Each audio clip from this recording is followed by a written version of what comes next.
સુરત એસઓજીની ટીમે ઓડિશાથી ટ્રેન મારફતે સુરતમાં ઘુસાડવામાં આવતો 21 કિલોથી વધુ ગાંજાના જથ્થા સાથે મહિલા સહિત 3 આરોપીઓને ઝડપી પાડી લાખોની મત્તા કબજે કરી।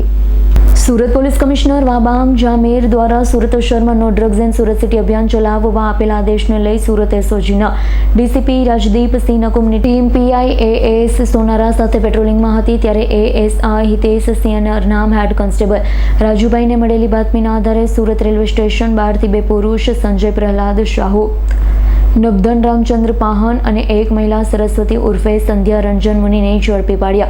તેઓની તપાસ કરતા તેઓ પાસેથી 21 કિલો 40 ગ્રામ ગાંજાનો જથ્થો, 3 મોબાઈલ ફોન, રોકડા મળી 10.71 લાખનો મુદ્દામાલ કબજે કરવામાં આવ્યો।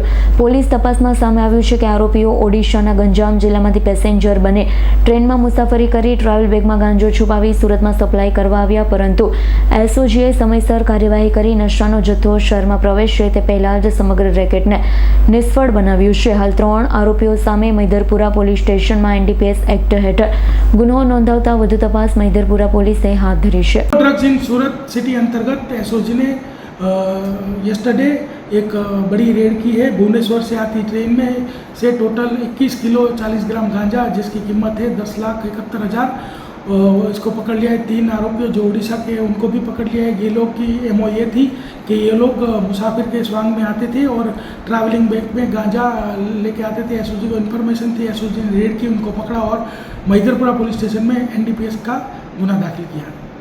ब्यूरो रिपोर्ट S9 न्यूज़ सूरत। અમારી તમામ માહિતીથી અપડેટ રહેવા માટે જોડાયેલા રહો S9 ન્યૂઝ સાથે।